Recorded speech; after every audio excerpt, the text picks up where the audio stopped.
So the present situation, if I can say this, stinks. But by faith, the future holds promise.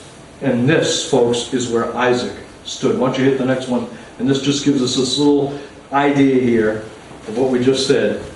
And that Isaac saw the future fulfillment of God's promise by faith. You remember his father, Abraham, believed by faith that if God was going to kill this boy, something would happen.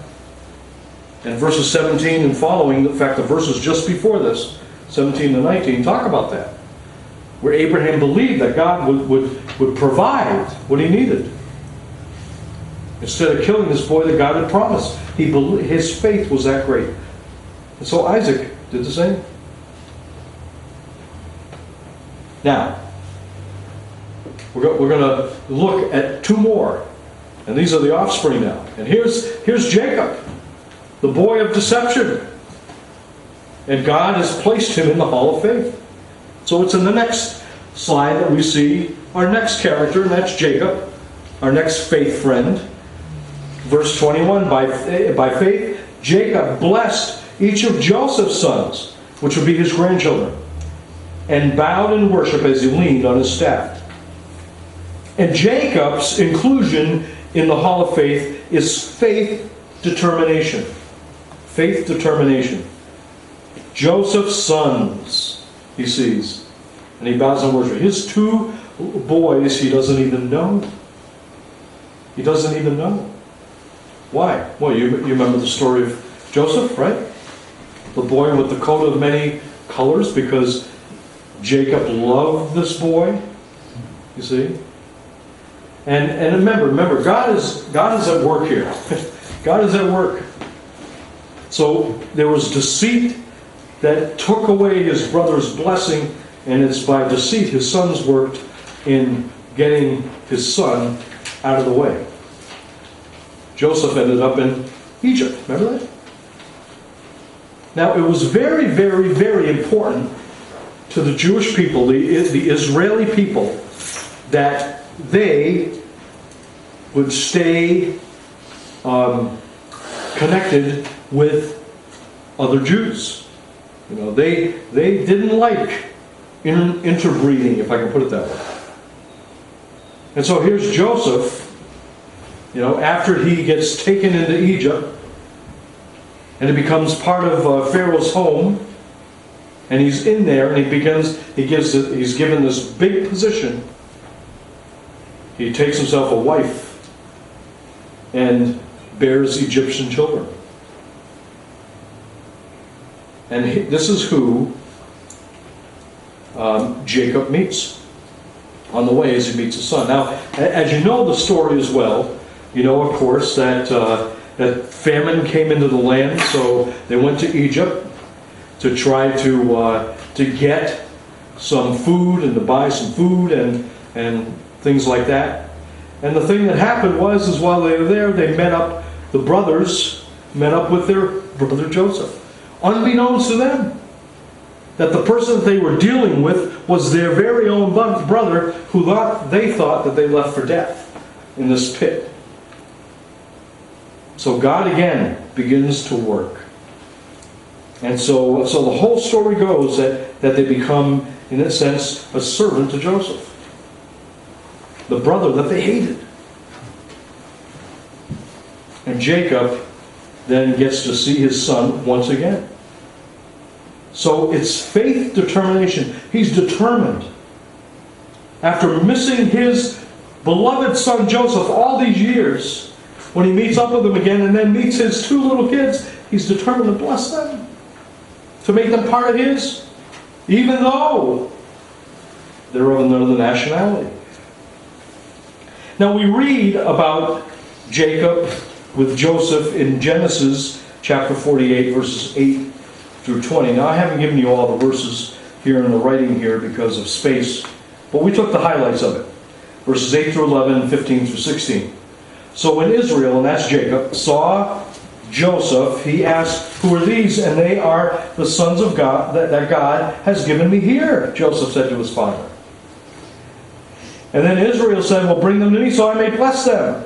Now Israel's eyes were failing because of old age, and he could hardly see. So Joseph brought his son close to him, and his father kissed them and embraced them. And Israel said to Joseph, I have never expected to see your face again, and now God has allowed me to see your children too. Then verse 15 says, he blessed Joseph and said, may the God before whom my fathers Abraham and Isaac walked faithfully, the God who has been my shepherd all my life to this day, the angel who has delivered me from all harm, may he bless these boys. May they be called by my name and the names of my fathers, Abraham and Isaac. And may they increase greatly on the earth. Now he blessed these boys by faith.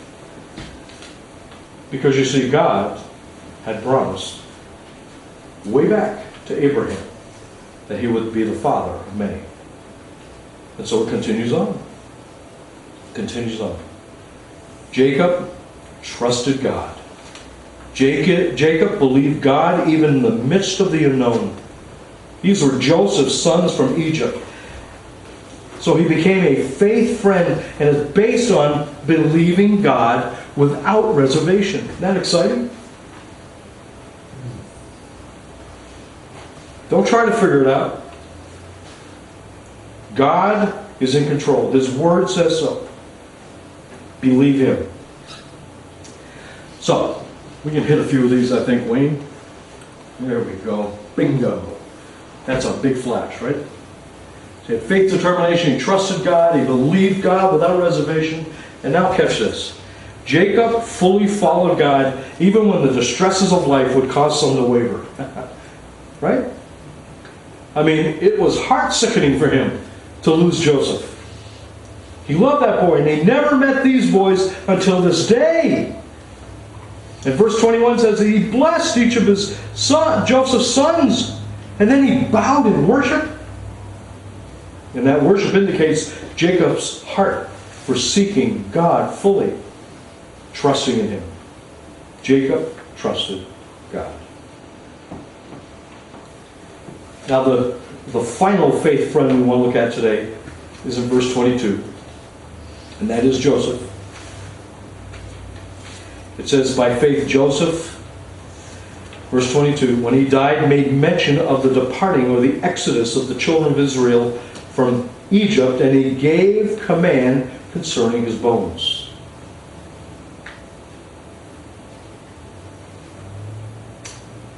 The burial of his bones basically is what he's talking about. And so Jacob's inclusion into the Hall of Faith is this faith declaration. Faith declaration.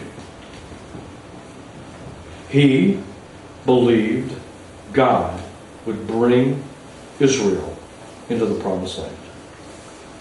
No longer in Egypt, but now he would bring them in to where they need to be.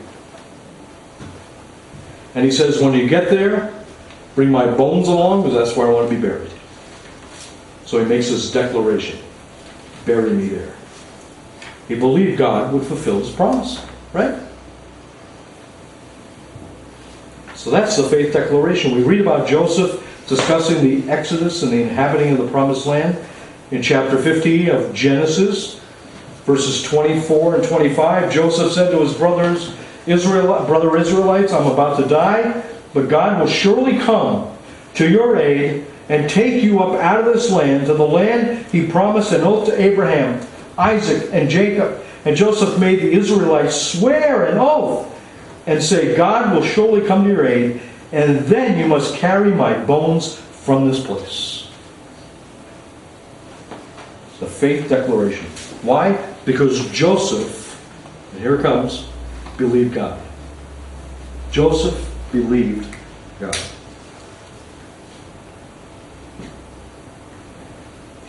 God honors faith.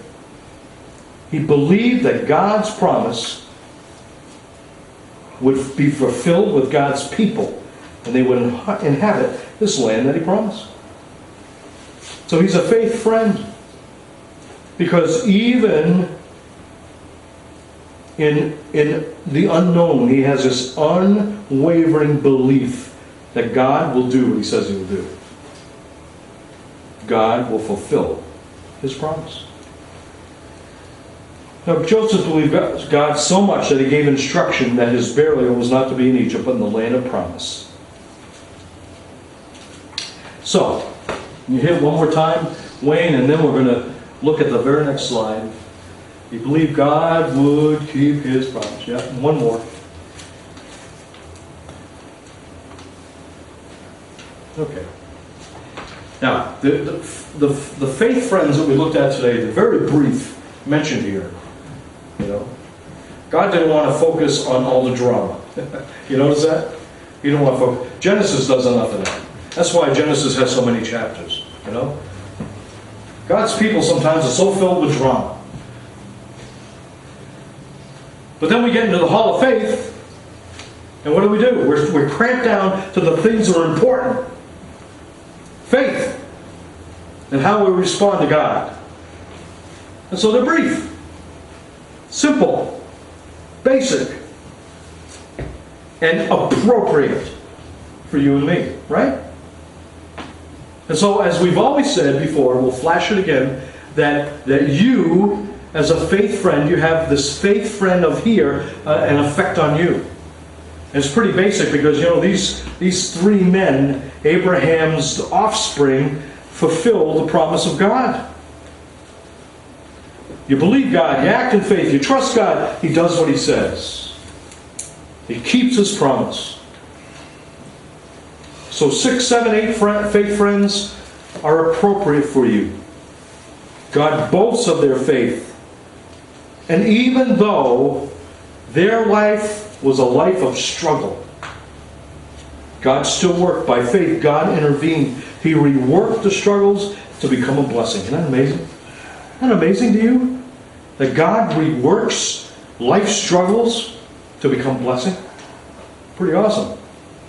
Pretty awesome. I think that's what you were talking about, Wayne. Yeah. And I think if we all look and be honest, look at our life, yeah. You know, you may not be struggling this very day. I'm sure there's struggles in your life and you see God intervene. Or there's going to be struggles that come. And God will intervene. Are you going to trust Him? Your faith may be hanging by the thread, but can you trust God fully? Can you believe Him fully? Can you just lay everything in your life struggle at His feet? Look, from Abraham to Joesph, God moved into action when these ones lived by faith, through faith. It always moves God Almighty to action. And so here's the question. Will you allow faith to join you into God's adventure that He has for you in your life? Will you allow your life to become one of trusting Him, obeying Him, living for Him? Become that great adventure in your life.